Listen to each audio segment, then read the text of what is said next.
Fala galera, tudo bem com vocês? Sejam muito bem-vindos, família Eletrônica Fácil. Eu sou o professor Rodolfo, especialista na área de eletrônica, programação de microcontroladores, mas muito mais do que isso. O seu amigo, o seu parceiro que quer te ensinar a desbravar o fantástico mundo da eletrônica, a utilização dos osciloscópios da Rigol, partindo do absoluto zero para que você possa enxergar o fantástico mundo da eletrônica de uma maneira que você nunca viu anteriormente.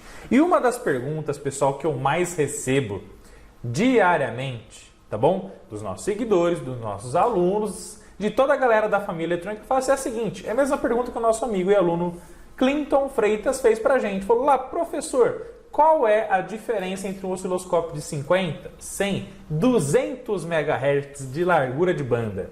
Professor Rodolfo, o que é a largura de banda do meu osciloscópio? Professor Rodolfo, fala para mim, eu trabalho com manutenção e desenvolvimento de fontes lineares, chaveadas, trabalho com manutenção de smartphone, trabalho com manutenção de ar-condicionado, placas da área automotiva, eletrodomésticos, eletroeletrônicos, trabalho com desenvolvimento, com microcontroladores. Qual é a frequência ideal para eu trabalhar com o meu osciloscópio? Qual é a largura ideal, a largura de banda ideal? O famoso bandwidth, ideal do osciloscópio para que eu possa ser um faixa preta na utilização do mesmo e ele poder entregar um resultado simplesmente show de bola, incrível e sensacional nas medições que eu vou fazer com ele no meu dia a dia no fantástico mundo da eletrônica. Você poderia me ajudar? Tudo isso e muito mais você vai aprender nesta Masterclass faixa preta, show de bola e top de linha. Beleza? Vamos nessa!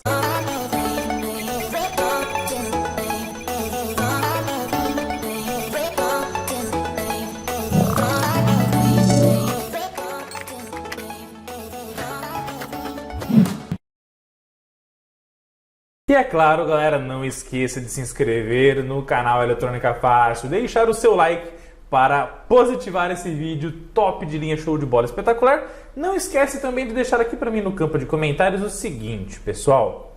Qual é a sua área de atuação hoje no fantástico mundo da eletrônica? Coloca aqui em que área que você está trabalhando no mundo da eletrônica, automotiva, refrigeração, smartphone, desenvolvimento de placas, programação de microcontroladores, tudo isso e muito mais. Se você é robista, qual é a tua área, o que você faz hoje no fantástico mundo da eletrônica para eu conhecer melhor cada um de vocês da família Eletrônica Fácil. Tá bom? Agora vamos para a aula, porque juntos somos mais fortes, chegamos mais longe. Então vamos lá, pessoal. Qual é o passo a passo que eu preciso seguir? Tá? Qual é o passo a passo que eu preciso seguir para que eu possa escolher a largura de banda ideal do meu osciloscópio? Se vai ser 50 MHz, 70 MHz, 100 MHz, quantos MHz tem que ter o meu osciloscópio para que eu possa fazer as medições de forma top de linha? São 3, gente. Passo número 1, a necessidade prática e técnica do seu dia a dia, onde o osciloscópio vai ser inserido para fazer as diversas medições, análise quantitativa e qualitativa é o start para a escolha da largura de banda. Ou seja, meus queridos amigos, a necessidade de quem faz a causa é a mãe da invenção e ela que vai determinar exatamente qual é o osciloscópio que você vai utilizar, qual é a frequência dele, a largura de banda dele. Sem saber a necessidade onde vai ser usado o osciloscópio, fica difícil saber qual é o ideal. Você concorda comigo? É a mesma coisa eu ter que escolher uma ferramenta para uma atividade sem saber que atividade eu vou ter que fazer. Então, passo número 1, a necessidade prática da utilização do osciloscópio. O seu dia a dia no trabalho do fantástico mundo eletrônico, refrigeração, automotiva, área de smartphone, tudo isso e muito mais. Legal? Depois que você sabe exatamente a área que você vai atuar e tudo aquilo que eu vou falar sobre essa parte número 1, passo número 1, passo número 2, você precisa compreender sobre largura de banda, o que é a largura de banda, como que funciona isso para os osciloscópios. Legal? E o passo número 3, escolher o osciloscópio ideal, levando em consideração a necessidade e as larguras de banda disponíveis no mercado. Beleza? Vamos para cima, ó. Já deixa a hashtag passo 1 aqui no campo de comentários, a necessidade. Beleza? Vamos que vamos para cima, gente. Então vamos lá. Na necessidade, você deve saber então onde o seu osciloscópio vai ser utilizado, para você poder escolher a melhor largura de banda possível, tá bom? Lembra sempre, quando você não sabe a aplicação prática do osciloscópio, pode acontecer o seguinte, pode ser que você compre um osciloscópio de 100 MHz e você vai ter uma sobra de largura de banda gigantesca, por exemplo, tá? E pode ser que você invista um valor no seu instrumento de medição que vai ser maior do que se você soubesse exatamente aquele que atenderia a sua necessidade. Então você vai comprar um osciloscópio de 200 MHz. Só que e se, por exemplo, um osciloscópio de 50 MHz fosse atender à sua necessidade prática? Você estaria investindo mais num equipamento mais sofisticado, talvez sem tanta necessidade assim. Como também você pode comprar um osciloscópio de 50 e precisar de um de 200 MHz. E aí o que vai acontecer? Se você compra um osciloscópio com uma largura de banda menor do que você vai precisar para fazer a sua medição prática, o que pode acontecer, pessoal? Pode acontecer a atenuação do sinal medido, perdendo a identidade total do mesmo. Ou seja, você vai olhar para um sinal que tinha um perfil A e ele pode ser atenuado com X%, e aí nesse X% que ele vai ser atenuado, ele vai ter a diminuição de amplitude, podem ter informações cruciais para que você possa avaliar se o sinal está bom, se o sinal está ruim, a qualidade do sinal.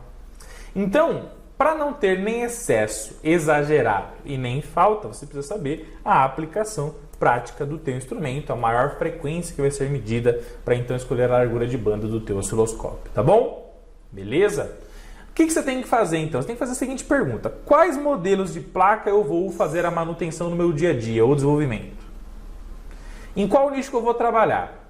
Qual pode ser o sinal mais veloz que eu vou medir nessas placas eletrônicas? Tá bom? Ah, professor Rodolfo, eu quero trabalhar em todas as áreas do fantástico mundo eletrônica. Gente, todas as áreas da eletrônica é muita coisa. Tá bom? Vai ser muito difícil você ser um faixa preta em tudo. Então, o que é ideal? É você escolher uma área de atuação principal, especializar nela e, a partir dela, então, escolher o instrumento de medição que você vai utilizar para desbravar os fantásticos gráficos inseridos nas placas e projetos eletrônicos, tá bom? Meus queridos, então, falando e desbravando agora sobre o passo número 1, a necessidade. Legal? Uma das atividades para quem ama manutenção eletrônica, desenvolvimento eletrônico, e que basicamente vai estar em todas as placas do nosso dia a dia, são as famosas fontes de alimentação, tá? Por quê, pessoal? Para que uma central de ar-condicionado funcione com sucesso, para que os microcontroladores, os microprocessadores, os circuitos integrados, os sistemas digitais possam fazer a gestão total do nosso ar-condicionado, fazer o chaveamento dos IGBTs, para que tudo funcione com sucesso, para que ele interaja com o controle remoto, para que ele possa fazer tudo que tem que ser feito, o cérebro eletrônico digital tem que receber uma alimentação de qualidade. Tá bom? Não só no ar-condicionado, né, pessoal? Como também na central de automação de portões. Perfeito? Como em qualquer placa eletrônica do nosso dia a dia. Placa de máquina de lavar, placa de micro-ondas, placa de TV, toda a placa quando ela é plugada na rede elétrica. E existe a necessidade de converter o sinal alternado para contínuo, estabilizar e regulá-lo para que esse nível de tensão de 5 volts, 3.3, alguns casos 12, 15, aí cada placa tem as suas particularidades, não é mesmo? Para que essa tensão chegue nos periféricos e seja distribuída na placa eletrônica para energizar com sucesso todo mundo que precisa ser alimentado com esse nível de tensão, a fonte de alimentação precisa estar funcionando de forma espetacular. Agora, quando tem aqueles famosos sintomas, placa não liga, placa não funciona, eu aperto o botão, a placa está totalmente desligada, não dá nem sinal de vida, ou uma parte da placa não funciona e a outra funciona, ou eu aperto o botão para que o meu equipamento faça uma determinada função, uma coisa ele faz, outra coisa ele não faz. Isso pode basicamente ser um sintoma do quê? De problemas de alimentação nas placas e sistemas eletrônicos, né? E aqui, conforme eu estou mostrando para vocês, ó, nós temos duas placas de central de portão automatizado, uma placa de central de portões com alimentação em fonte linear e a outra com fonte chaveada, tá? E o que eu quero dizer com isso, gente? Que quando você aprende a usar o seu osciloscópio para fazer manutenção em fontes de alimentação, basicamente você adquire os skills, as habilidades, as técnicas para que você possa analisar os diversos equipamentos que estão inseridos no nosso dia a dia no fantástico mundo eletrônico que estão ao nosso redor, tá? E uma das atividades práticas para você aplicar a análise gráfica, quantitativa e qualitativa com o osciloscópio é a análise de fonte de alimentação, seja ela linear ou fonte chaveada, tá bom? E aí o que acontece, pessoal? Nas fontes de alimentação lineares, que são circuitos eletrônicos tipicamente mais simples de fontes de alimentação, quais são as etapas rapidinho aqui das fontes de alimentação lineares? Tipicamente a fonte linear, ela logo na entrada da energia, o ponto em que está conectado à rede elétrica, 127 ou 220 volts, vai ter um transformador. Do transformador vai ter um circuito retificador que converte o sinal alternado em contínuo, filtro estabilizador com capacitores eletrolíticos e eliminação de ruídos de alta frequência com capacitores cerâmicos, regulador de tensão, tensão de saída prontinha para que você possa distribuir para os seus periféricos na placa eletrônica, tá? E aí o que acontece? Se você for usar o osciloscópio então, para fazer análise desse circuito simples, quais frequências estão inseridas nesse circuito aqui? Gente, muito simples, fácil e prático. Frequência da entrada é a frequência da rede, 60 Hz. Depois que converteu do alternado para contínuo, do sinal senoidal alternado para contínuo em onda completa, com filtro e estabilização de tensão, com a tensão de Ripple que você já viu nas horas e aulas anteriores do Desbravando o Osciloscópio. O que vai acontecer? A frequência de saída do retificador é o dobro da entrada. Se entrou a 60 Hz, vai sair 120. E o 120 vai estabilizar, vai regular e vai sair, se Deus assim permitir, a eletrônica funcionar de forma top, se não tiver nenhum defeito no nosso circuito eletrônico, vai sair uma linha maravilhosa, tá? Nesse caso aqui com 12 volts de tensão de saída. E aí o que acontece, pessoal? A pergunta é assim, qual é a maior frequência que eu teria que medir para eu analisar essa fonte linear de forma maravilhosa? 60, 120 e aí, show de bola, 120 Hz. Então se eu tiver um equipamento com largura de banda suficiente para medir os 120 Hz, eu já posso fazer os diagnósticos, as análises gráficas, quantitativas, qualitativas dos sinais que estão nessa simples fonte de alimentação linear e tá show de bola. Tá bom? No próximo caso, gente, o que acontece, tá? Vale a pena a gente ressaltar o seguinte, que na eletrônica nós temos o ideal e o real. O que é o ideal? É que a gente espera que tudo seja lindo e maravilhoso. Porém, o real, muitas das vezes, apresenta o quê? Sinais com interferências, tá? Sinais que existem junto a eles, interferências eletromagnéticas e outras interferências que podem gerar o quê? Sinais que vão ser derivados do sinal original.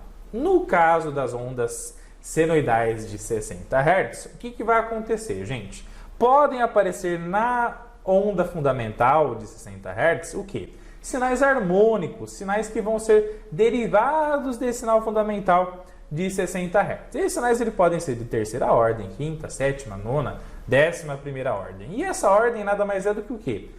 O quão rápido, o quanto mais rápido esse sinal ruidoso vai aparecer dentro do fundamental, tá?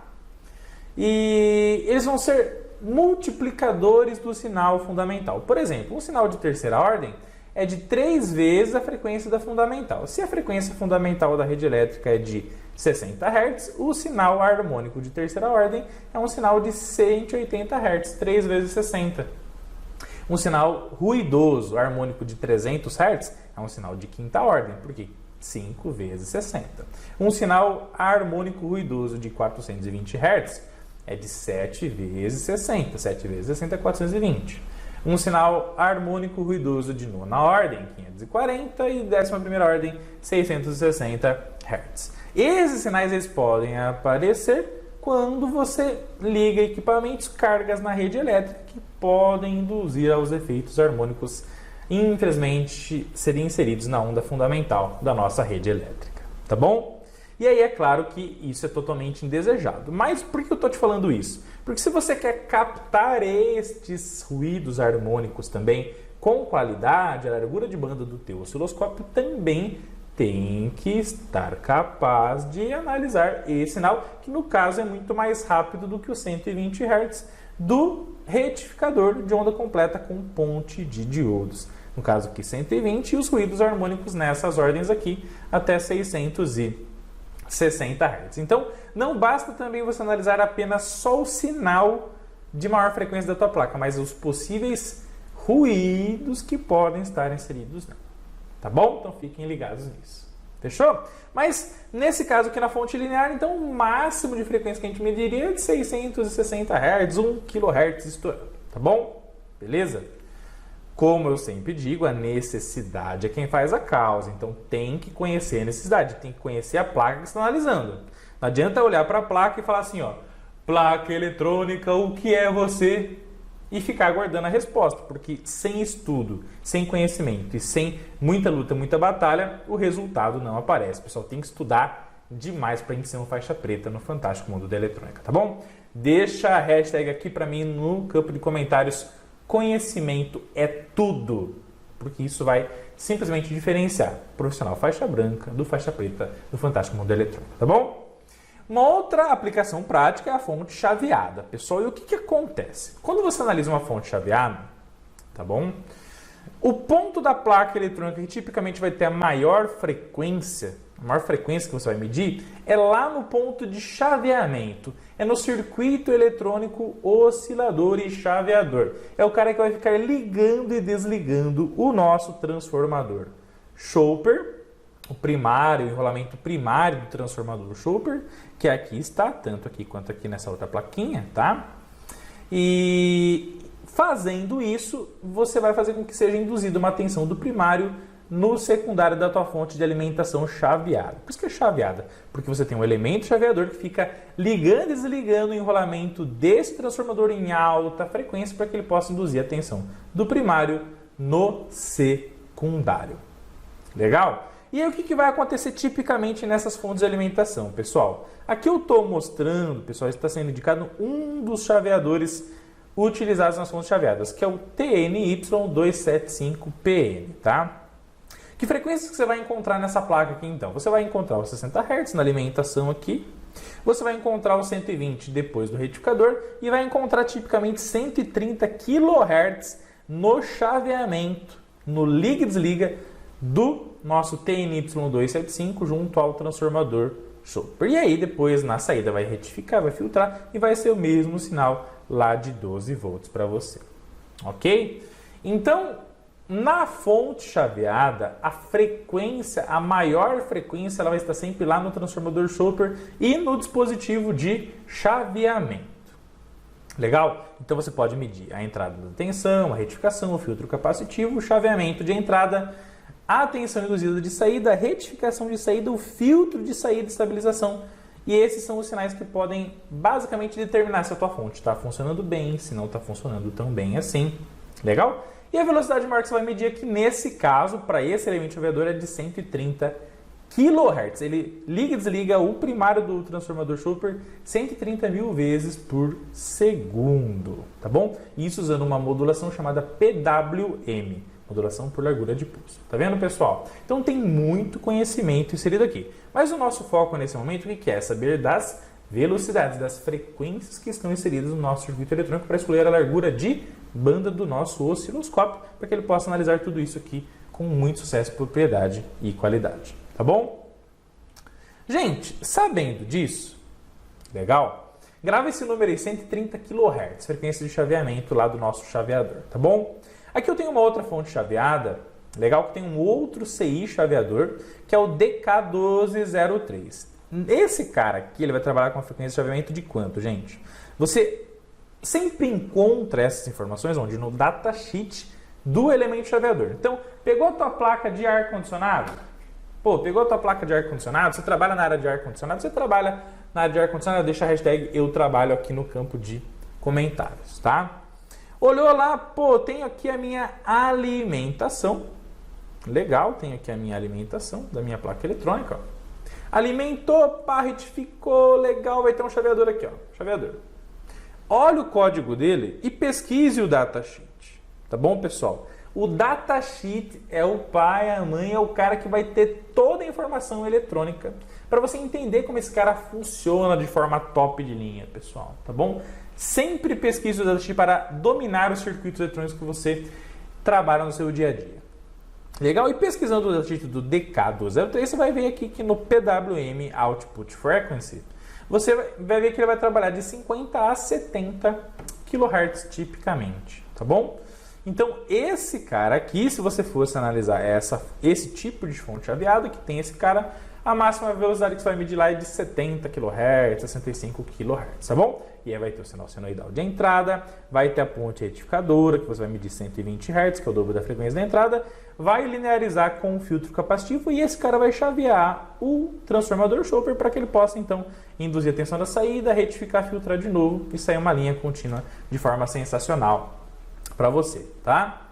E aqui, pessoal, tem um outro circuito de fonte chaveada com o terceiro e último elemento chaveador que eu estou exemplificando aqui para vocês, que é o Viper 26, tá bom? Esse Viper tipicamente está em fontes de alimentação das placas de central de portão automatizada, tá bom? E aí, os circuitos que tem o Viper 26 ou outros modelos de Viper, tá? Você tem o quê? Tensão de elemento. Veja que a topologia, gente, das fontes, as frequências e o passo a passo que ela vai funcionar são bem parecidos, com algumas mudanças de uma para outra, tá? Então você vai ter a entrada de alimentação da sua rede em 60 Hz, vai retificar, vai converter de alternado para contínuo, converteu para contínuo, a frequência dobra, então se tem 60 virou 120, vai ter o filtro que vai tentar linearizar ao máximo, legal. E essa tensão vai aqui para o nosso elemento chaveador, que tem aqui internamente um MOSFET que fica mandando um PWM, que automaticamente vai ligar e desligar o primário do chopper para induzir uma tensão lá no secundário, que vai ser retificado e filtrado até sair um valor que a gente espera lá na saída, tá bom? E aí o Viper ele vai trabalhar tipicamente em uma frequência, se for do modelo L, de até tipicamente 60 kHz ou 115 kHz de chaveamento. Então é essa velocidade que o teu osciloscópio teria que conseguir medir com sucesso. Grava esse número aí, legal?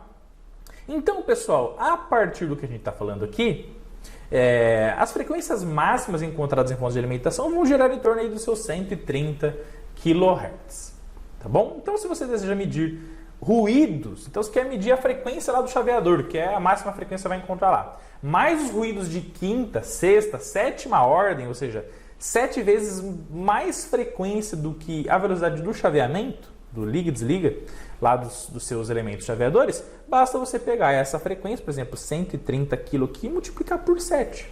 Se você multiplicar 130 por 7, você vai achar mais ou menos seus 900 kHz. Arredondando aí, 900 kHz, 1 MHz. Ou seja, se você tiver uma largura de banda de até 1 MHz, automaticamente, né, você vai conseguir fazer uma análise top desses sinais contidos nas suas placas eletrônicas de fonte de alimentação. Fechou? Uma largura de banda de segurança, que eu vou falar para vocês mais sobre isso lá na frente. Já deixa a hashtag estou ansioso. Se você quer saber sobre a escolha do osciloscópio de forma show de bola, deixa o seu like, se inscreve no canal. Se ainda não se inscreveu, pelo amor de Deus, porque juntos somos mais fortes e chegamos mais longe, tá bom? Então, 1 MHz é muito mais do que suficiente para você fazer análise em fontes chaveadas, tá bom? Mas vem comigo que você passa de ano. Legal?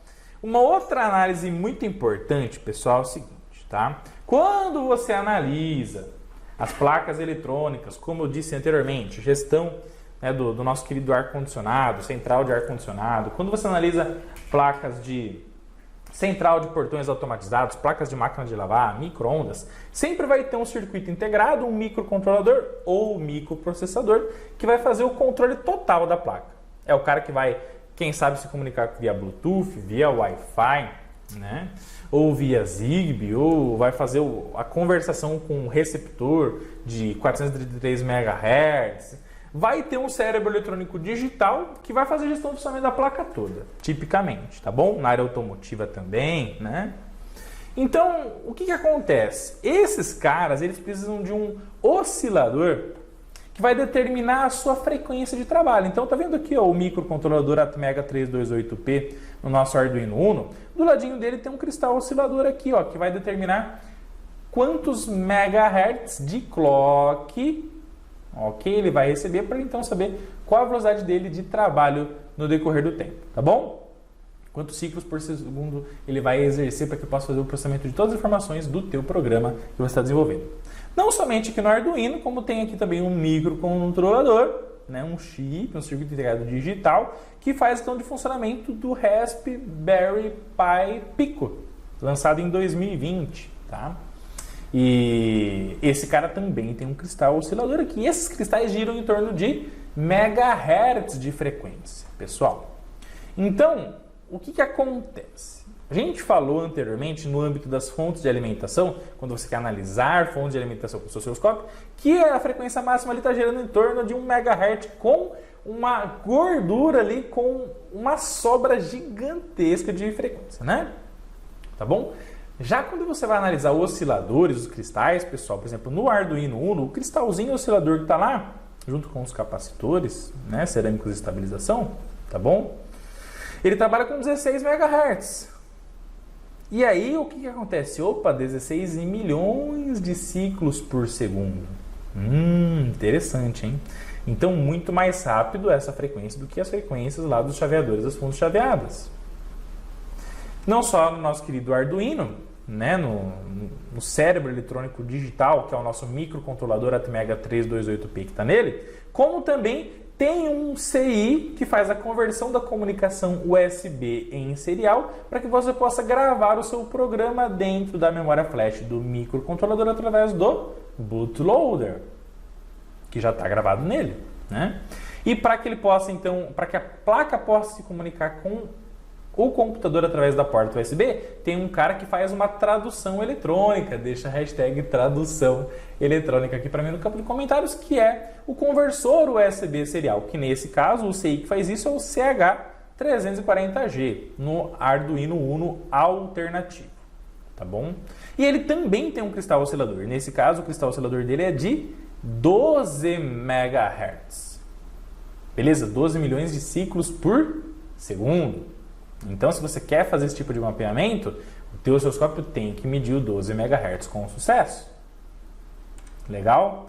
E aí, inclusive, pessoal, fica uma informação muito importante, né? Tem muitas pessoas que acreditam que o cristal oscilador, ele já gera aquela onda quadrada, linda, maravilhosa do sinal de clock, que é o sinal que determina o quão rápido, o quão veloz será o processamento das informações dentro dos microcontroladores ou circuitos eletrônicos digitais. E na verdade não é assim. Esse sinal que você está vendo aí, esse sinal que você está vendo aqui, pessoal, é um sinal do cristal oscilador de 12 MHz, perfeito? Da placa Arduino que eu medi na prática com o osciloscópio DS1074Z Plus de 70 MHz, tá? E esse cara, o que acontece então? Eu peguei só a componente AC, a componente variável, tá bom? Do cristal oscilador, e esse é o sinal que ele está gerando no decorrer do tempo, tá? Na frequência de 12 MHz, tá bom? E aí você tem o que? Um VPP, um pico a pico dessa tensão gerada pelo cristal de meio volt, 580 milivolts. Tá bom? Esse sinal ele vai estar sobre uma componente DC, e aí quando esse sinal ele entra dentro do circuito integrado, ele internamente consegue pegar essa variação e entender então quando eu tenho o nível 0 e o nível 1 da onda quadrada. Tá bom? Mas o sinal original do cristal oscilador é com esse perfil que você está vendo aqui, não é uma onda quadrada de forma original. Quem transforma em onda quadrada é o circuito que vai receber o sinal vindo do cristal oscilador.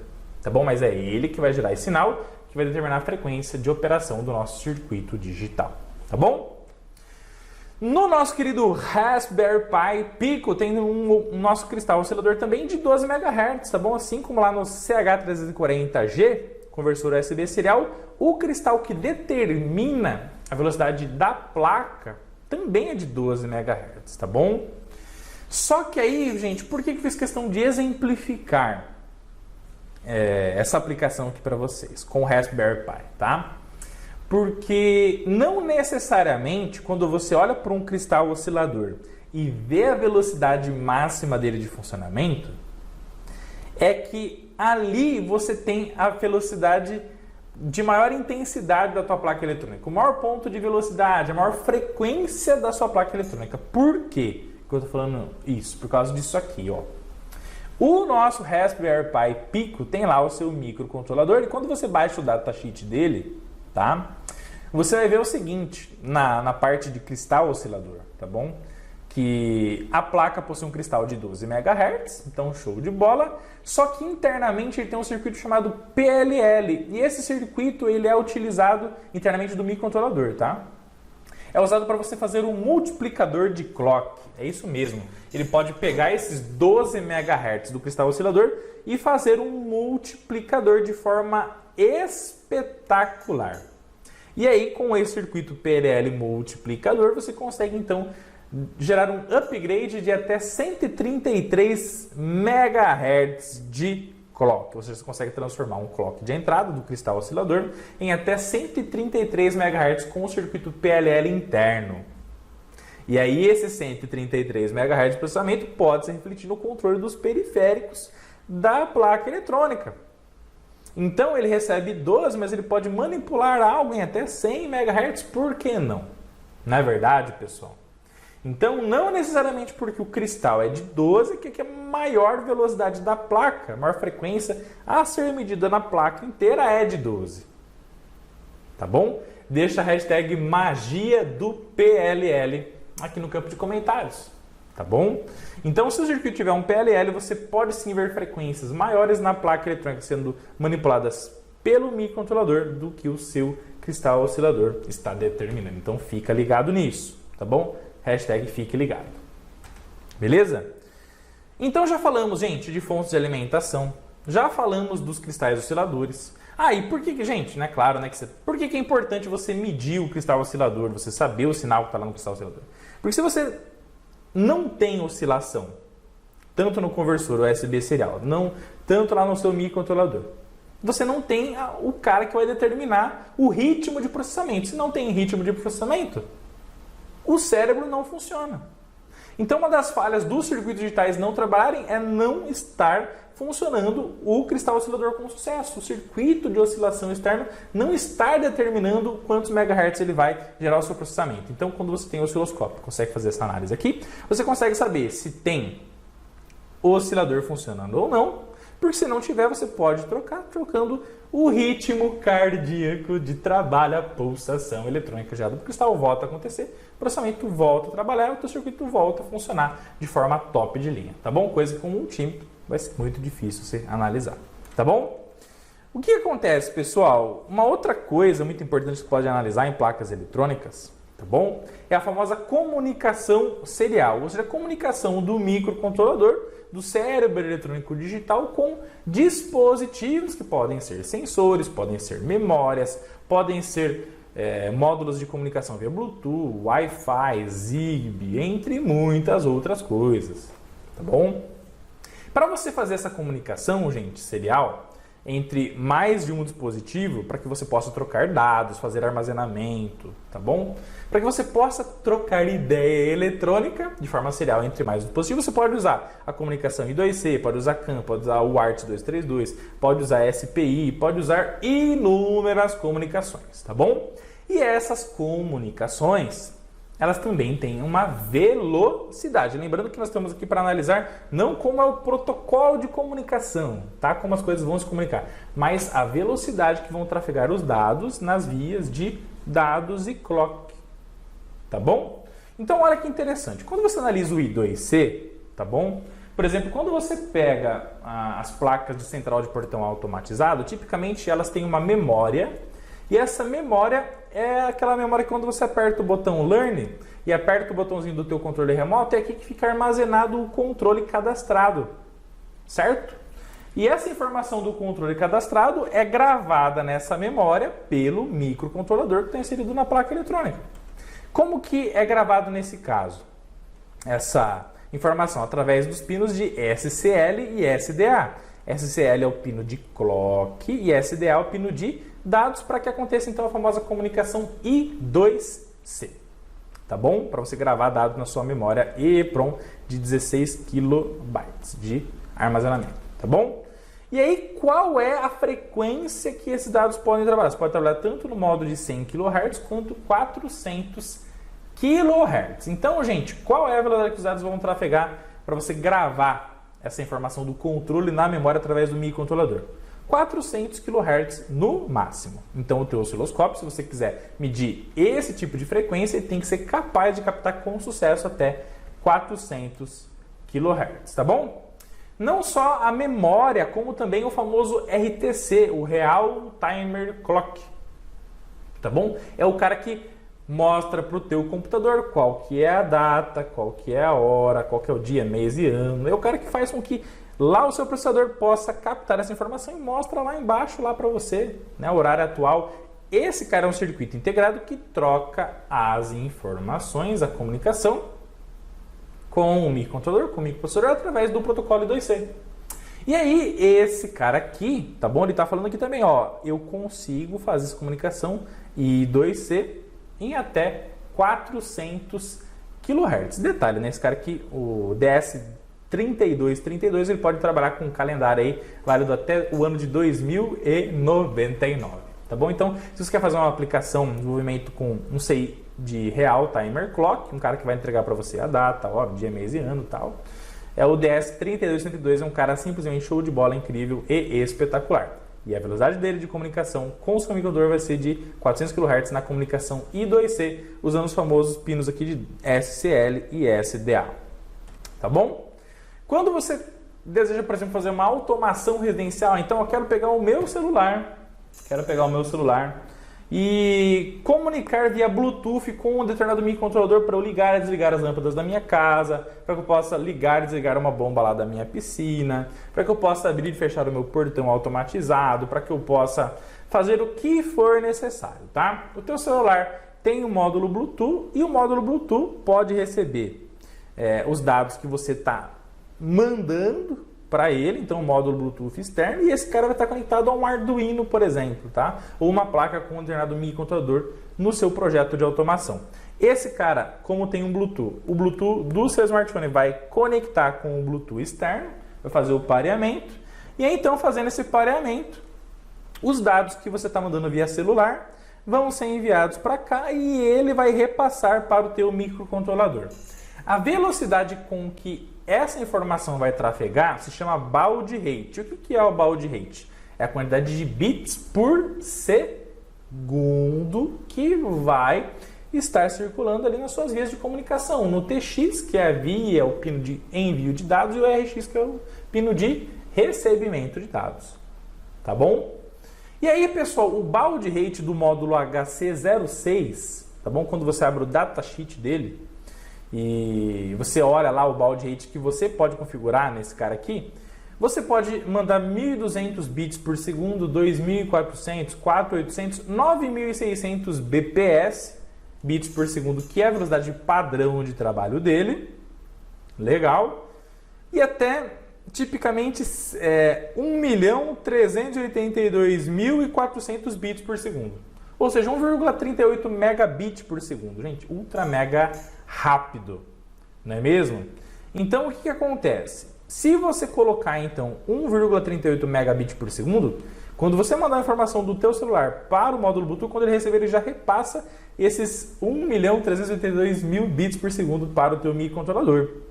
Então, essa é a velocidade máxima que esses dados podem trafegar na sua comunicação. Assim, se o teu microcontrolador quiser mandar um dado para cá também, o que vai acontecer, pessoal? O teu celular vai receber as informações do módulo Bluetooth externo nesse mesmo baud rate, nessa mesma taxa de comunicação em bits por segundo, tá bom? Por que eu estou mostrando isso aqui para vocês? É para vocês saberem quantos bits, quantos zeros e uns vão trafegar de um ponto a outro por segundo, e o teu osciloscópio ele tem que estar preparado então para poder medir esse tipo de frequência, tipo de sinal. Legal?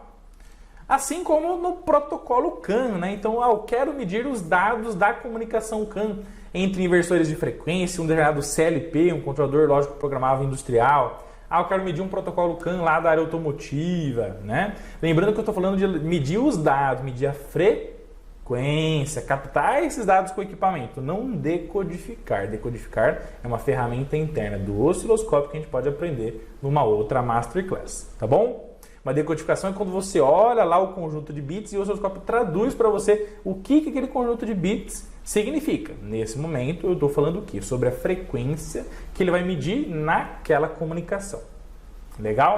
A taxa de comunicação seguindo o datasheet da WEG, pessoal, que é o fabricante desses módulos aqui, é de no máximo 1 megabit por segundo. Se você tiver um cabo de até 40 metros. Então, se você tem um cabo, uma comunicação de até 40 metros de comprimento, você pode usar uma taxa de comunicação de até 1 megabit com o protocolo CAN.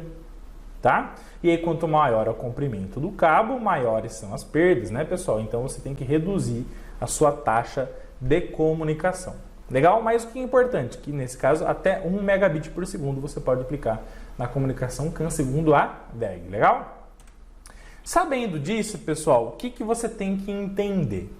A necessidade técnica é quem faz a causa e determinará a escolha da largura de banda, o famoso bandwidth.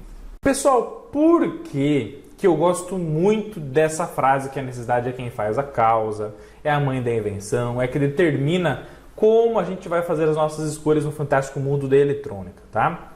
Porque a necessidade de um técnico não necessariamente é a mesma necessidade de um outro técnico.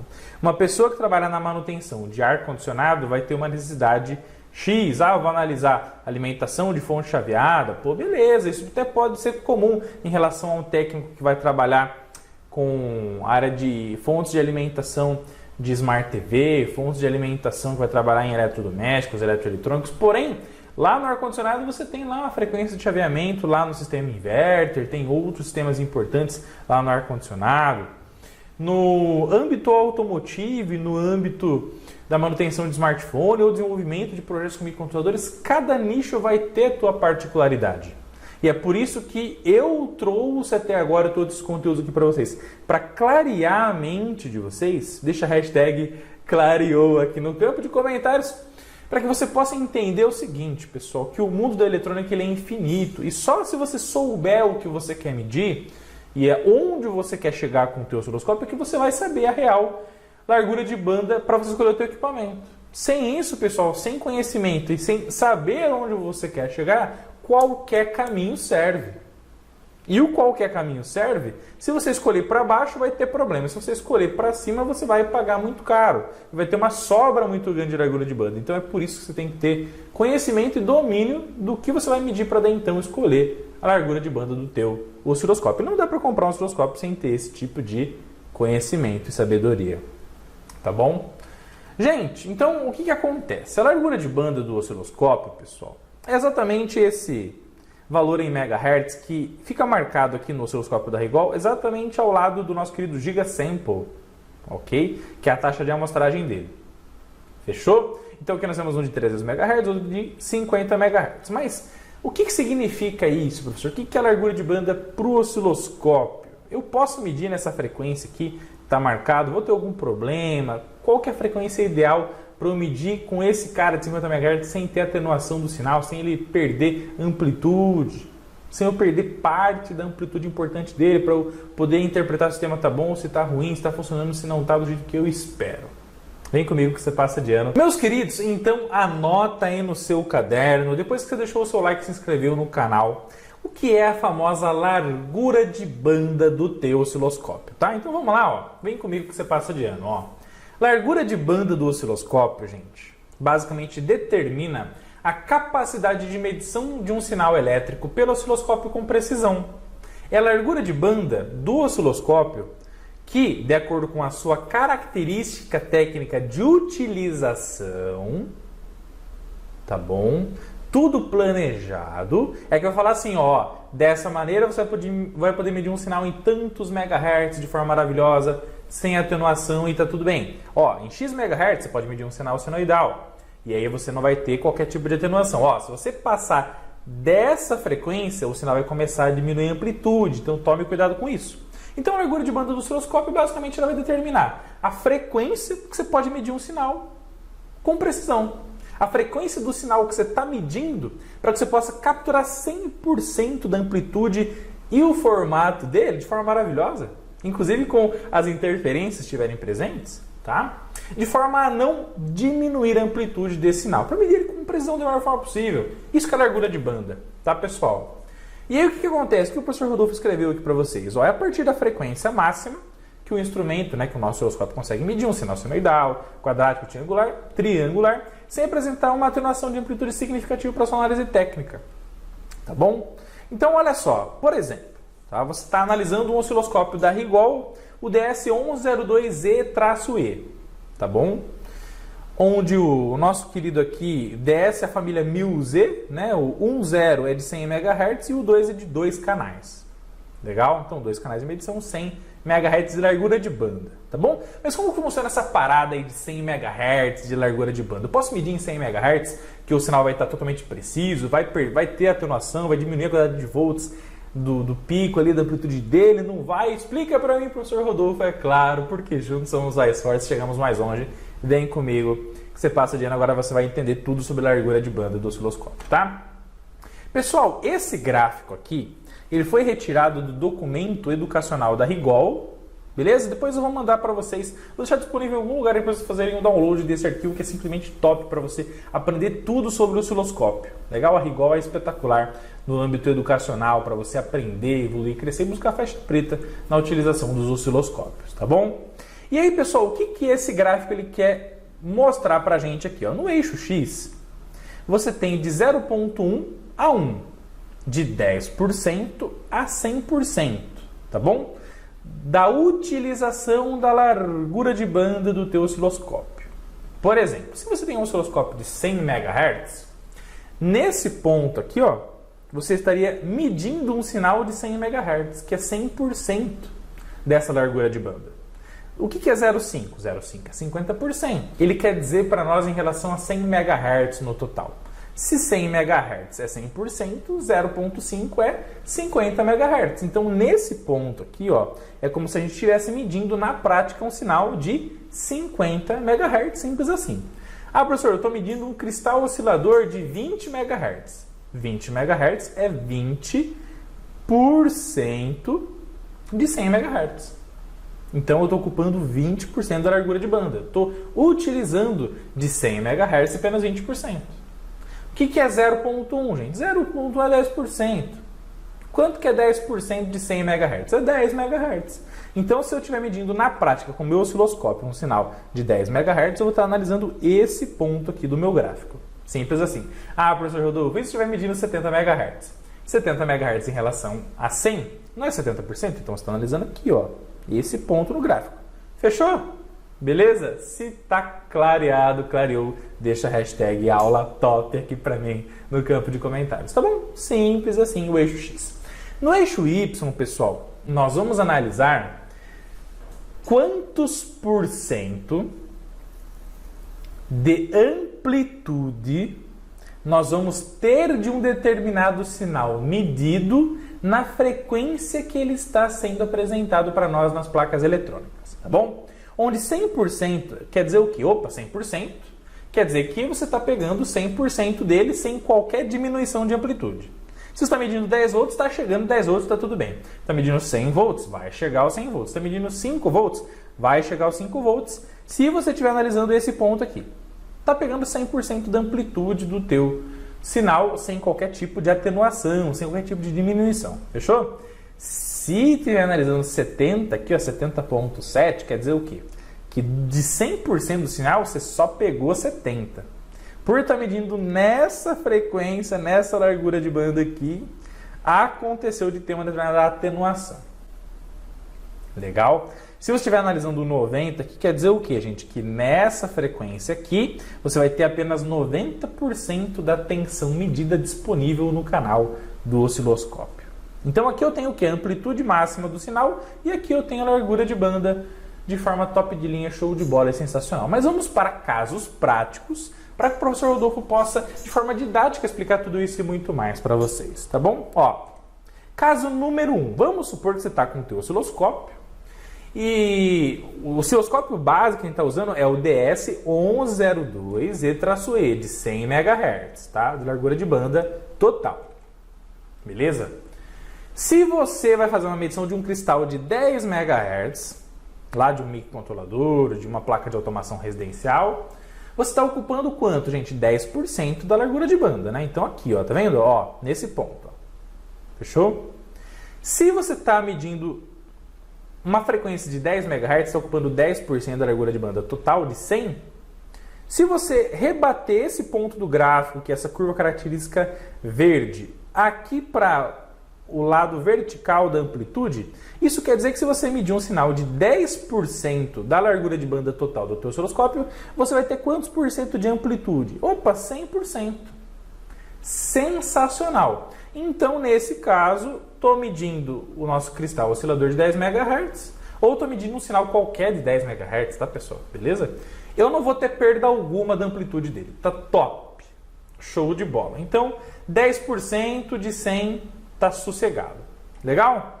Então, explicando aqui para vocês, no caso número 1, se você mediu 10% da banda total, da frequência do teu osciloscópio, 100% da tensão vai chegar no canal do osciloscópio. Logo você vai ter o que, gente? Esse símbolo aqui, ó, o tiozinho igual, quer dizer aproximadamente. Você vai ter aproximadamente 0% de atenuação. Ou seja, não vai ter diminuição alguma da amplitude do sinal que você está medindo. Legal? Se você está medindo, se a tensão medida aqui, ó, na entrada, esse conjunto aqui é a ponta de prova, tá bom? Significa o circuito da ponta de prova do teu osciloscópio, tá bom, pessoal? E aqui está o canal dele de medição, canal 1, canal 2, canal 3, tá? Beleza? Então, se você está tocando na tua ponta de prova um sinal com 10 volts de pico, 10 MHz, vai chegar lá no canal do osciloscópio, lá internamente 10 volts de pico com 10 MHz, está tudo bem. Porque você está usando 10% da largura de banda do teu osciloscópio. Beleza? Próximo caso, você está analisando um sinal de 20 MHz. 20 MHz é quantos por cento de 100? É 20%. Então você concorda que você está ocupando 20% da largura de banda do teu osciloscópio? De 100 você está usando 20%. Se você analisa aqui, ó, rebate aqui, ó, do gráfico aqui, ó, tá bom? Na curva característica da largura de banda, tá? Do 20%, do 20 MHz, aqui para a amplitude, você já vai perceber o seguinte, pessoal, que a linha vermelha não toca no 100%, ela toca abaixo, ó. Tá percebendo? Então, quer dizer, pessoal, o seguinte, que eu não vou ter 100% da tensão medida. Então, se eu estou medindo 10, não vai chegar mais os 10 volts no canal de medição do osciloscópio. Porém, aqui nessa linha de referência eu tenho 97,5%. Então, você concorda aqui que, pô, ó, rebatendo aqui, tá dando quanto? Que uns 99%, 98,5%.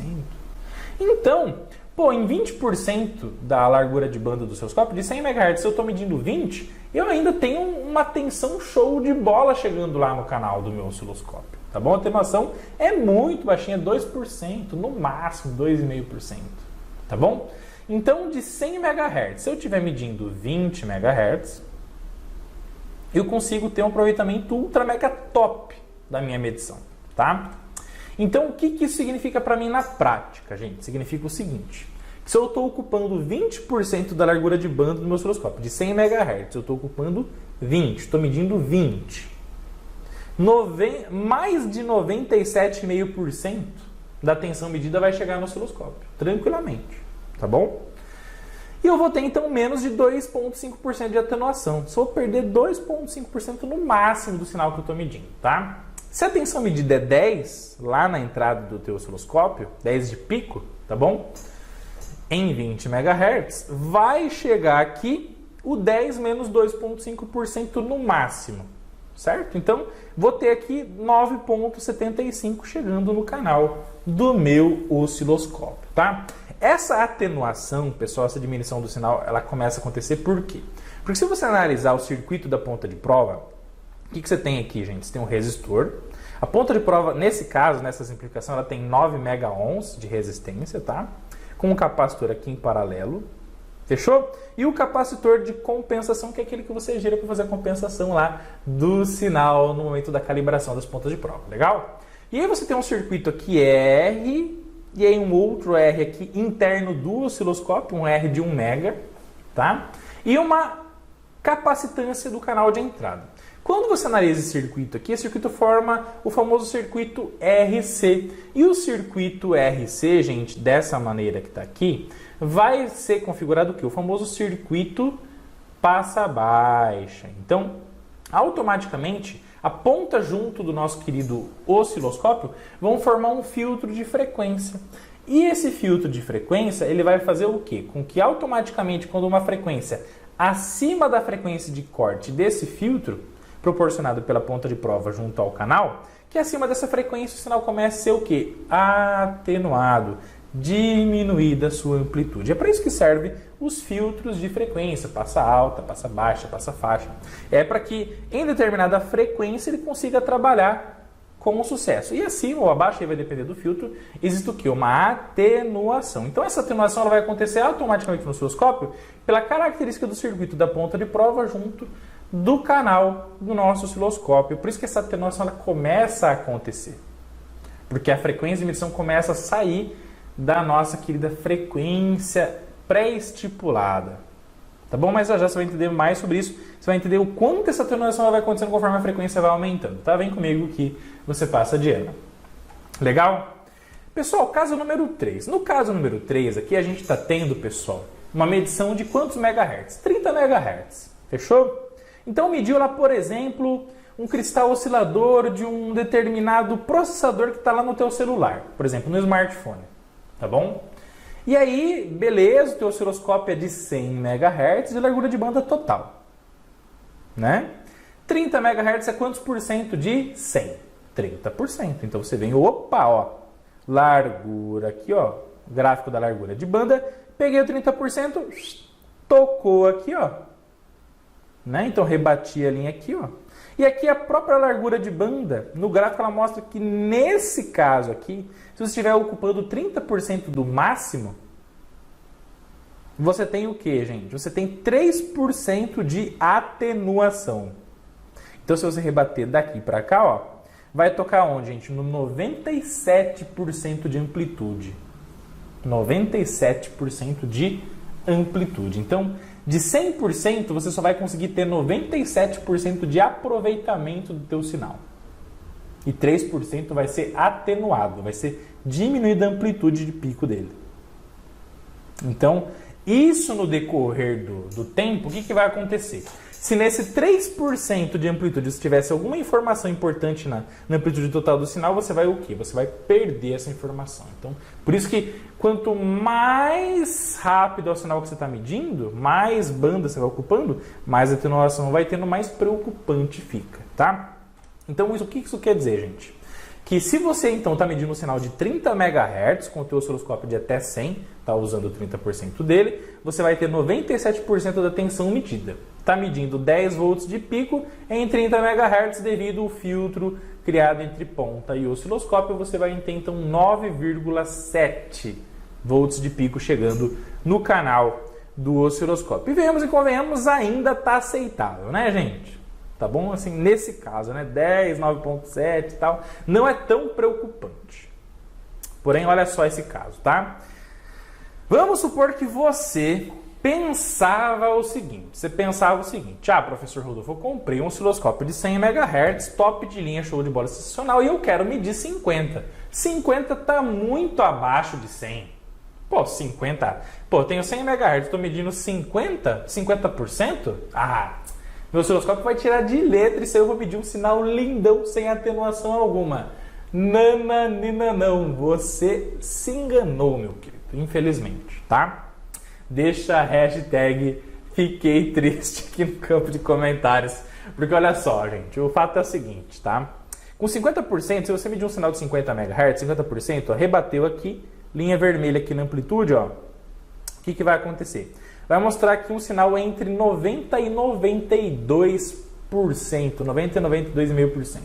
Ou seja, isso quer dizer que você vai estar perdendo aí 8%, né, gente? 7% da amplitude total.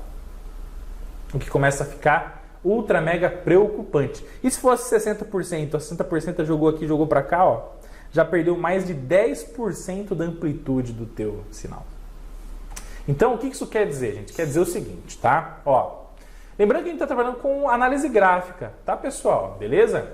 Isso quer dizer, então, que se você medir em 50% da largura de banda do teu osciloscópio, nesse caso 50 MHz, você vai ter uma tensão chegando no canal um pouquinho maior do que 90%, tá? Então, um pouco maior que 90%, um pouquinho acima do 90%, tá? E vai ter um pouco menos de 10% de atenuação. Então, se está entrando 10 volts, 50 MHz, vai chegar um pouco mais, algo próximo a 9 volts, 50 MHz no seu canal de medição, devido ao filtro RC criado pelo conjunto ponta de prova, canal do osciloscópio, tá? E aí, pessoal, o que acontece? Então, né, a pergunta que não quer calar, professor, e se eu medir, meu osciloscópio é de 100 MHz, vou medir um sinal de 100 MHz, o que vai acontecer com o meu sinal medido na prática? Vai acontecer isso aqui, ó. Então, 100 MHz está ocupando 100% da banda nesse caso, né? Tá bom? Então, 100% da banda, ó, se você pegar aqui e rebater aqui, ó, 100% da banda, ó, rebateu aqui. Você vai ter 70,7% apenas disponível. De 100% do sinal que você está medindo, tensão de pico, você vai ter apenas 70,7%, gente. É muito pouco, não é verdade? Tá? Então, o que isso quer dizer, gente? Quer dizer que você está medindo um sinal de 10 volts de pico, 100 MHz, vai chegar algo próximo a 7 volts no teu osciloscópio. E aí, imagina se você estiver medindo 100 volts, né? Muitas vezes a gente consegue, na tensão baixa você não percebe tanto, mas quando você mede uma tensão muito maior, faz toda a diferença. Por quê? Se você estiver medindo 100 volts na entrada, tem 30% de atenuação, né? Quase. Você vai ter de 100 só 70 volts aproximadamente chegando no canal de medição do osciloscópio. E os outros 30 que estavam lá de lá para cima? E agora, hein? Perdeu, né, gente? Foi embora. E se tinha uma informação importante lá, e se tem um ruído, se tem um sinal harmônico lá, vou conseguir enxergar? A resposta é não. Paciência, tá? Então toma cuidado com isso. Não quer dizer que um osciloscópio de 100 MHz consegue medir 100 MHz. Em 100 MHz, na largura de banda que está marcando lá no teu osciloscópio, quer dizer o quê? Que nessa largura de banda ele vai medir um sinal que tem até 30% da atenuação. Você pode perder até 30% da amplitude dele. Então o que é ideal, gente? O ideal é que você sempre fique girando o quê? No consumo da largura de banda, na medição da frequência, que ocupe de 10 a 20% somente do máximo que o teu osciloscópio consegue medir, para que você amenize o quê? A atenuação da tensão do teu sinal. Para que você perca pouquinho e consiga ter o sinal mais fiel possível ao que você está medindo na prática, tá? Beleza? Então tá aí, ó. Professor, meu osciloscópio é de 100 MHz. Posso medir tranquilamente o sinal de 100? A resposta é não. Por quê? Porque automaticamente mediu o sinal na largura de banda total, você pode ter 30% de atenuação, tá? Então veja, se você está medindo esse sinal aqui, ó, que é um sinal aqui, no caso, aqui, uma onda quadrada com ruídos, o que vai acontecer com a atenuação? Você vai perder tudo isso aqui, ó, essa parte de cima aqui, ó, e perdendo tudo isso aqui, você perde de poder fazer uma análise qualitativa maravilhosa do sinal que você está medindo, né? Da mesma maneira aqui, ó. Então vamos supor que você está medindo esse sinal aqui. O que vai acontecer com os 30% de amplitude? Se 30% de amplitude for exatamente essa parte aqui, ó, essa informação aqui, você vai ter ultra mega dificuldade de você analisar com o teu osciloscópio. E aí, como é que você vai projetar o teu melhor filtro se você está tendo essa perda de informação? Exatamente dos ruídos de alta frequência que estão sobre uma frequência fundamental, por exemplo. Tá? Isso acaba complicando a sua vida, tá, gente? Beleza? Outra pergunta, professor, mas se eu analisar um sinal de onda quadrada em 100 MHz, então você tem a largura de banda do teu osciloscópio em 100 MHz. Se eu medir um sinal de onda quadrada em 100 MHz, eu não vou conseguir medir nada, então? Eu não vou conseguir ver nada da onda quadrada? A resposta é que, calma, a estrutura do sinal de onda quadrada você vai conseguir enxergar no osciloscópio, ele vai mostrar isso aí para você. Só que como o gráfico mostrou, medir um sinal de 100 MHz, a largura de banda é de 100 MHz, vai perder 30% da amplitude. Vai ver onda quadrada? Vai. Só que o que estava lá no 30% de pico vai acabar o quê? Sendo perdido. Agora, se você queria, por exemplo, professor, mas eu queria, professor, ver só a onda quadrada. Eu só quero ver a onda quadrada. Se tem onda ou não tem. Bom, se você quer ver se tem onda ou não tem, tá tudo bem, tá tudo certo. Sem problema algum. Tá bom? Você quer ver o perfil do sinal? Ah, professor, eu quero medir um sinal PWM. Tá bom? Ah, então medir um sinal PWM, por exemplo, tá, gente? E aí o que você quer ver do PWM? Você quer ver exatamente a largura do pulso. Eu quero ver a largura, qual o percentual da largura em nível 1 e qual o percentual em nível 0. Quanto é o duty cycle desse cara? Quantos percentual está gerando trabalho lá para ligar o meu motor, controlar a potência de uma fita de LED, controlar a potência de uma resistência de aquecimento, né? Eu quero só ver essa largura aqui. Se perder um pouco de amplitude, tudo bem. Então, nesse caso, tá tudo certo. Não tem problema para você. Se você tem que analisar 100% da amplitude do teu sinal para saber se ele está com uma qualidade boa ou ruim, aí definitivamente você não pode medir na largura máxima da tua largura de banda. Professor Rodolfo, mas então como escolher a largura de banda do meu osciloscópio? Definitivamente os 50 MHz, 70 MHz, 100 MHz, 200 MHz. Como que eu faço isso? Por favor, me ajude. É claro que eu vou te ajudar, porque já conhecemos a necessidade e já entendemos como funciona a famosa largura de banda do osciloscópio. Não é verdade? Então deixa o seu like, deixa a hashtag chegou a hora aqui no campo de comentários e vamos para cima. Gente, então vamos lá. Vamos escolher os nossos osciloscópios ideais a partir da necessidade da largura de banda disponível no mercado, tá? Bom, vamos lá, gente. A primeira coisa, tá bom? A gente tem que tirar alguns bloqueios que muitas pessoas acabam tendo, tá? Na sua mente. Inclusive eu tinha muito tempo atrás, tá bom? Pela forma de você pensar, pelo seu mindset em custo diferente de investimento a curto, médio e longo prazo, tá? Ó, primeira coisa, pessoal, quando você vai escolher um osciloscópio, você tem que entender o seguinte, que o seu osciloscópio, se você usar direitinho, com segurança, conforme a gente está mostrando aqui para vocês, tá? Ele vai durar décadas, então ele pode durar 10 anos, 20 anos, 30 anos na sua mão, de forma sensacional. Então não pense no curto prazo, vou comprar um osciloscópio, é muito caro, calma, filho. Parcela em 12 vezes no cartão, por exemplo, tá? Ou no boleto, em quantas vezes deve parcelar? Por exemplo, tá, pessoal? Porque quando eu comprei o meu, eu fiz assim. Eu não tinha um montante total para poder fazer a compra e parcelei em 12 vezes. Por quê? Porque conforme você vai trabalhando, você vai fazendo uma manutenção, vai fazendo um desenvolvimento, vai adquirindo conhecimento, expertise no Fantástico Mundo Eletrônica, utilizando ele automaticamente e gradativamente, ele vai se pagando. Mas ele não se pagou no primeiro mês. Não tem problema.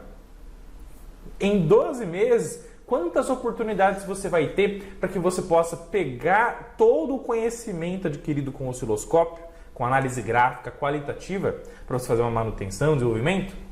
E você, então, com isso, conseguir gradativamente pagando o seu instrumento de forma maravilhosa. Mas já a gente vai falar mais sobre isso, tá bom? Então, pense em quantos desenvolvimentos você vai fazer com ele nesse período aí de décadas que ele vai durar. Quantas manutenções você vai fazer com ele, tá bom?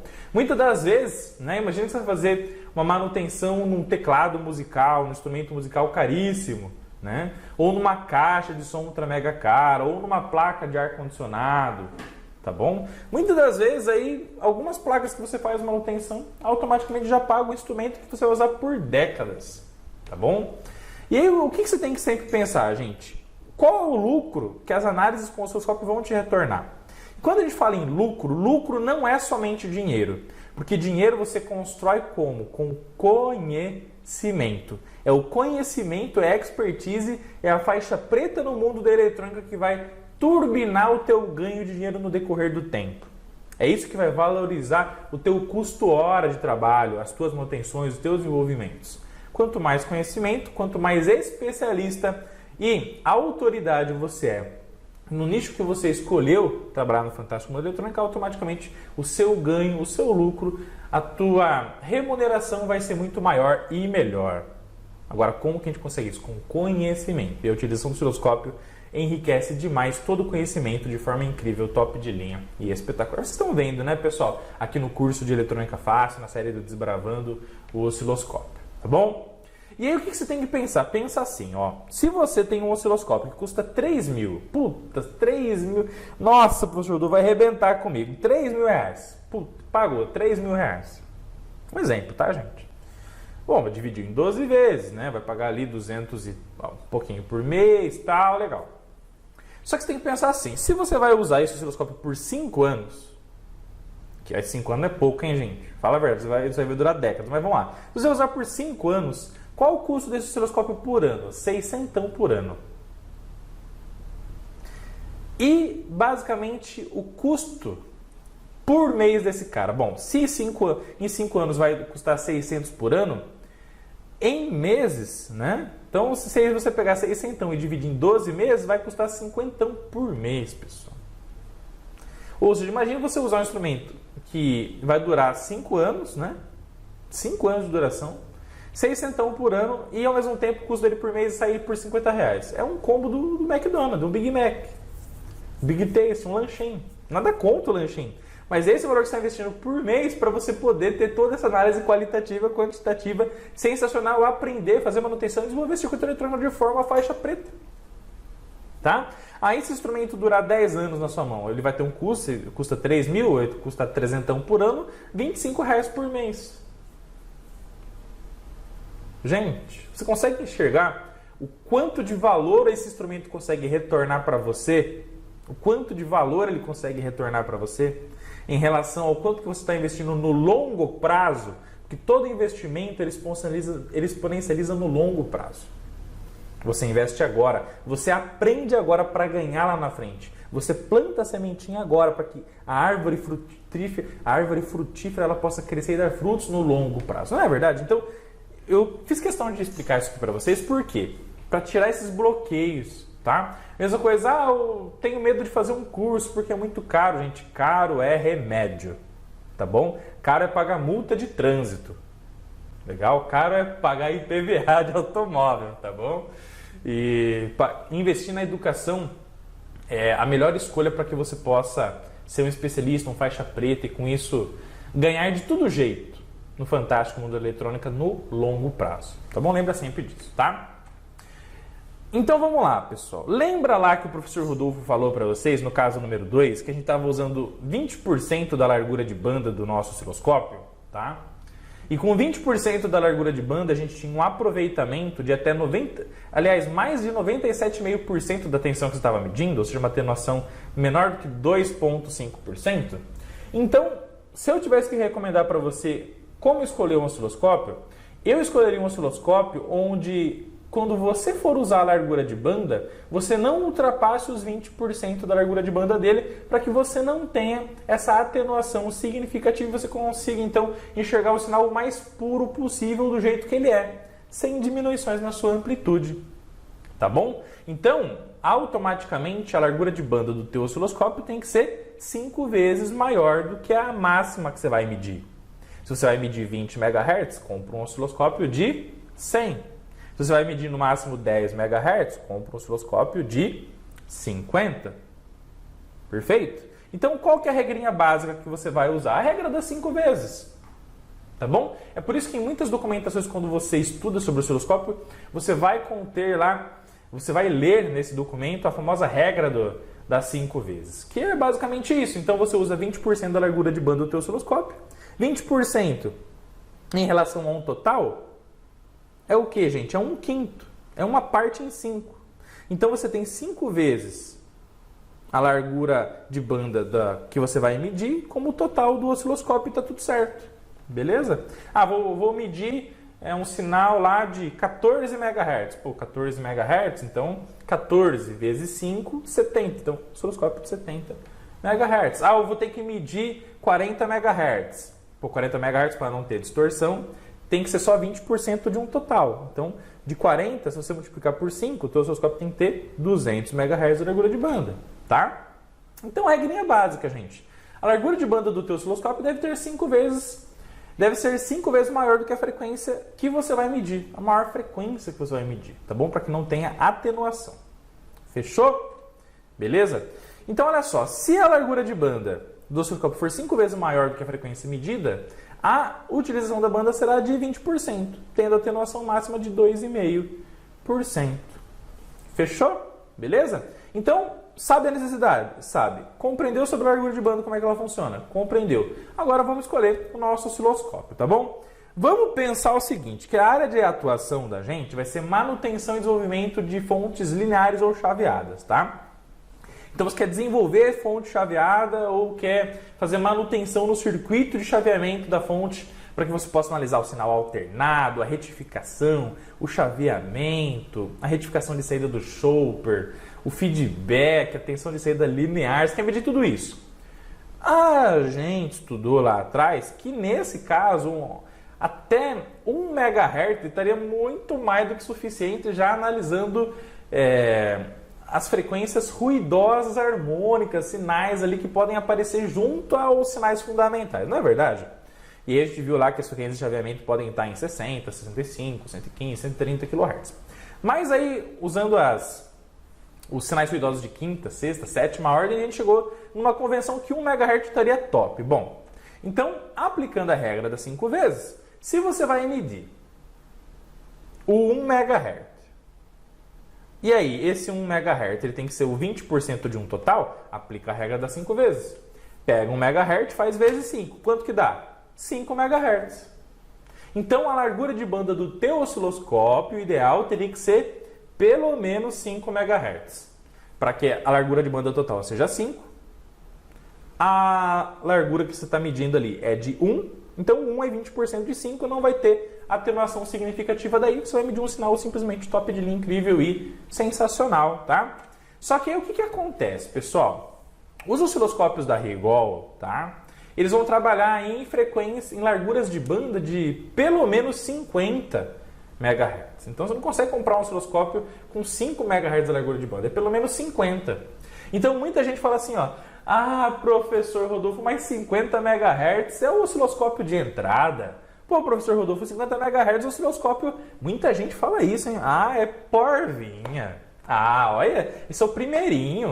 Será que eu devo comprar esse? Gente, as pessoas falam isso porque as pessoas não têm conhecimento da necessidade que existe de medição na placa eletrônica que você está estudando. Então, se você quer estudar fonte de alimentação, você quer fazer manutenção, desenvolvimento de fonte de alimentação e estudar esse trecho da placa eletrônica que está em tudo ao nosso redor, que pluga na tomada, alimenta com a rede, retifica, filtra, faz o chaveamento, sendo fonte chaveada, né?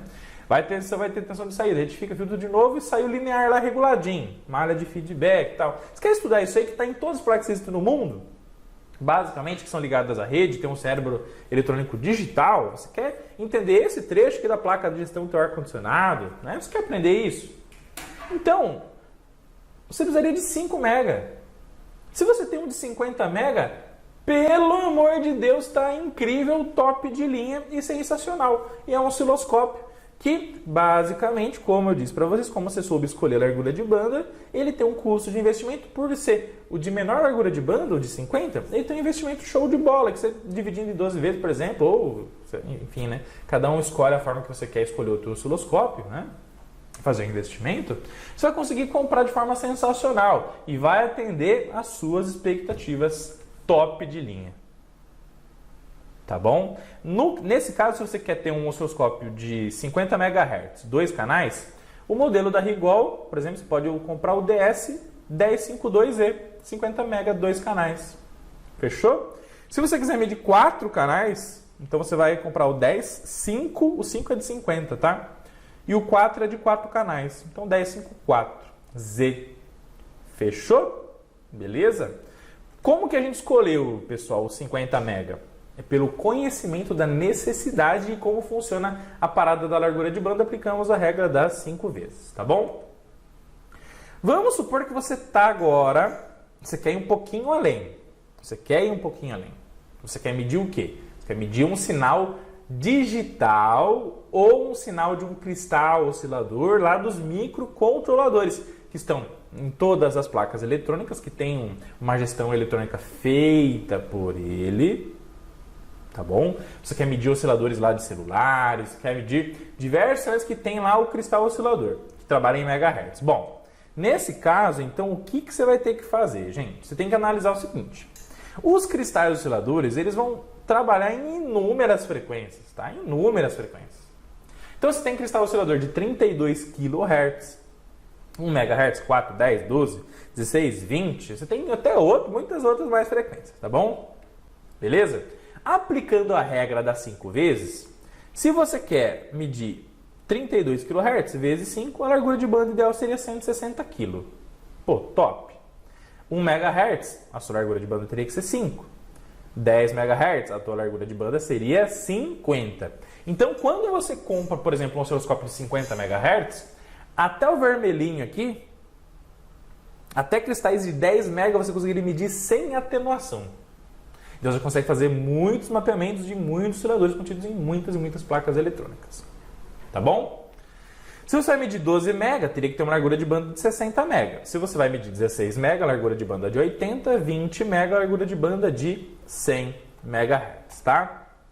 Então, qual é a parada que eu falei para vocês? Até um cristal aí de 10 MHz, você consegue usar um osciloscópio de 50 MHz de banda, ou seja, um DS1052, igual eu mostrei para você, e vai medir show de bola. Tá bom?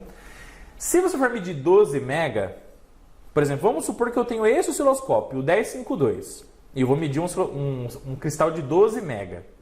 Vai estar dentro da largura de banda para não ter tanta atenuação? A resposta é não. Passou um pouco, né, gente? Certo?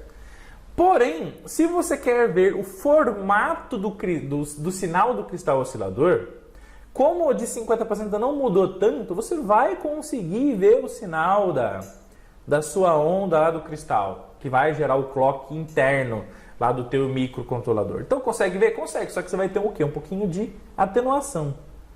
Mas nesse caso, se você quiser ver perfeito, se o cálculo deu 60, você tem que ter um osciloscópio de pelo menos 60. Como a Rigol trabalha com 50, 70 MHz, é o próximo, então você teria que usar um osciloscópio, por exemplo, um DS1074, tá? Que é um osciloscópio de 70 MHz, nesse caso aqui é 4 canais. Tá bom?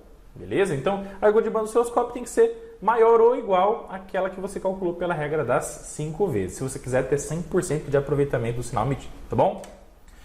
Se você já quer medir um sinal de um cristal oscilador, um sinal de clock um pouquinho maior, então um sinal de 16 MHz, teria que ter um osciloscópio com largura de banda de 80. A Rigol trabalha com largura de banda de 100 MHz, pessoal. Então, tanto o cristal de 16 MHz quanto o de 20 MHz, se você não quer ter a atenuação, você quer ver o sinal maravilhoso gerado por eles, você vai ter que então usar um osciloscópio o quê? Que atenda aos 100 MHz. Então, qual que é o modelo do osciloscópio, gente? O osciloscópio ideal, nesse caso, teria que ser o DS1102E-E. O que é o 1 aqui, gente? É da família MIL-Z. O 10 é de 100 MHz e o 2 é de 2 canais. Então, o osciloscópio com largura de banda de 100 MHz e 2 canais de medição. Tá bom? Atendendo a regra das 5 vezes, para não ter atenuação. Tá bom?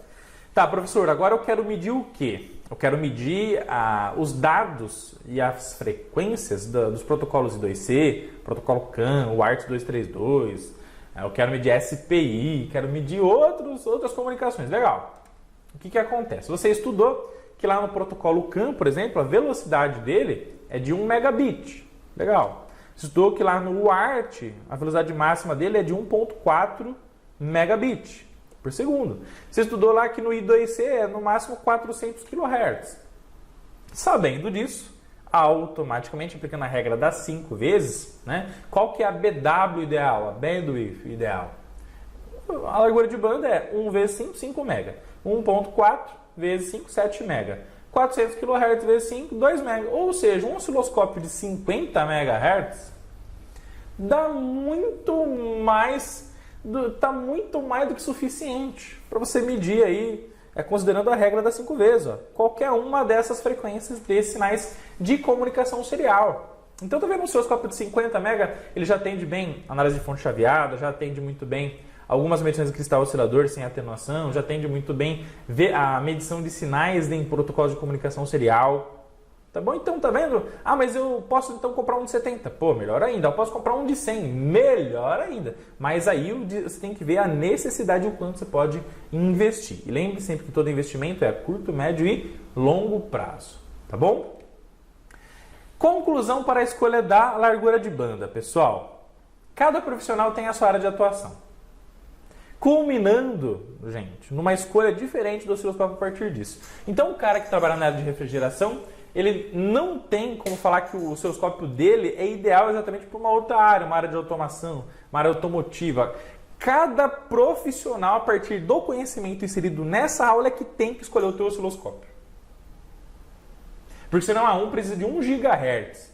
E ele fala para o cara lá que vai só fazer análise em fonte que ele precisa de um osciloscópio com largura de banda de 1 GHz. Né? Por exemplo, que a série MSO 8000 da Rigol aqui. E aí, se a pessoa vai fazer a análise em fonte, pô, a largura de 5 MB já estava bom, 50 MB estava excelente, mas o cara vai lá e compra o 2 GB por uma indicação. A indicação é importante? É importante, mas a indicação ela tem que ser validada com conhecimento, com expertise. E isso você encontra aqui na família Eletrônica Fácil, porque juntos somos mais fortes, chegamos mais longe. Então, não necessariamente o osciloscópio que é ideal para um, pode ser ideal para o outro, tá? Beleza? Outra coisa, saiba a maior frequência que você vai medir, de acordo com as partes que você vai trabalhar. Você vai trabalhar na área de ar-condicionado, eletrodoméstico, eletroeletrônico, celular, a área automotiva, inversor de frequência, né? Então fazer uma análise de placas industriais, né? Para controle de motores como inversor de frequência, soft start, instrumentação, trabalhar com sensores, atuadores, área de telecomunicações, automação. Então, a partir da necessidade da área que você trabalha, que você vai saber a maior frequência que você vai medir para você poder escolher então a largura de banda do teu osciloscópio, tá bom? Sabe a maior frequência? Aplica a regra das 5 vezes, onde o osciloscópio vai ocupar no máximo, então, onde você vai ocupar o osciloscópio no máximo 20% da largura de banda, para você não ter atenuação significativa, para você não perder informação lá de pico do teu osciloscópio, tá? E aí com isso você escolhe a largura de banda do teu osciloscópio, 50, 70, 100, 200, 1 GHz, porque a necessidade é quem faz a causa é a mãe da invenção, tá? Ah, professor, mas ó, deixa eu falar uma coisa para você. Eu estou numa área aqui, por exemplo, reparo de placas de TV, Smart TV. Só que eu vou migrar para a área de ar-condicionado. Eu vou fazer essa migração. E agora, o que eu faço? Eu compro o osciloscópio para a área que eu estou agora ou para a área que eu vou trabalhar amanhã? Aí, pessoal, como eu falei para vocês, tem que pensar no curto, médio e longo prazo. Procure, então, analisar e pesquisar como funcionam as placas de ar-condicionado. Faça um treinamento, faça um curso dessa área de ar-condicionado que você vai entrar nos ar-condicionado inverter, né? E aí veja a máxima frequência que você vai medir lá. E aí então você pode adquirir um osciloscópio pensando no longo prazo para atender a essa necessidade. Para que você não tenha esse problema de você comprar um de 50 agora e precisar, por exemplo, de um de 100 lá na frente. Tá bom? Lembra sempre que todo investimento que você vai fazer agora é a curto, médio e longuíssimo prazo. O osciloscópio pode durar décadas, então ele tem que trazer para você o retorno financeiro, o retorno de conhecimento e tem que trazer o lucro em todas as áreas. E isso aí sempre vai significar para você pensar no longo prazo. Fechou? Então, saiba a área que você vai trabalhar agora, lá na frente, tal, e pesquise, saiba, tenha conhecimento sobre isso, expertise para dentro, então poder escolher o melhor osciloscópio para a tua área de atuação, tá? Aqui tem uma conclusão bem resumidinha, gente, uma tabelinha, tá? Que aplicando a regra das 5 vezes, você pode escolher o teu osciloscópio de uma forma simples, tá? Então, a largura de banda dos osciloscópios, 50, 70, 100, 200 MHz. Qual que é a máxima frequência a ser medida sem atenuação? Pro de 50, você só pode usar 20%, então 10. Pro de 70, no máximo 20%, 14 MHz. Pro de 100, no máximo 20% sem atenuação, 20. Pro de 200, no máximo 20% dele. Então esse 20% do de 200 é 40 MHz. Tá bom? Beleza? Atenção, gente! A necessidade técnica é quem faz a causa e determinará a escolha do osciloscópio. Tudo isso junto e somado ao conhecimento que a gente está oferecendo aqui para você na família Eletrônica Fácil. Porém, não é só a largura de banda o ponto que você tem que considerar na hora de comprar o teu osciloscópio. É quantos canais ele vai ter, o sample rate, que é a taxa de amostragem, a memória dele, a profundidade de memória para que ele possa armazenar tudo aquilo que ele tem para entregar para você os sinais da melhor forma possível. Se o teu osciloscópio ele vai ter que ter uma decodificação dos protocolos de comunicação que você vai ler. Então você quer enxergar a comunicação SPI, o I2C, o CAN e ver a tradução desses dados na tela do osciloscópio, então vai precisar de decodificação, tá? Você quer enxergar diversos, por exemplo, 16 sinais digitais simultâneos na tela do seu osciloscópio, então você pode ter uma ponta de prova digital, tá? Mas gradativamente isso vai tendo uma maturidade no decorrer do tempo.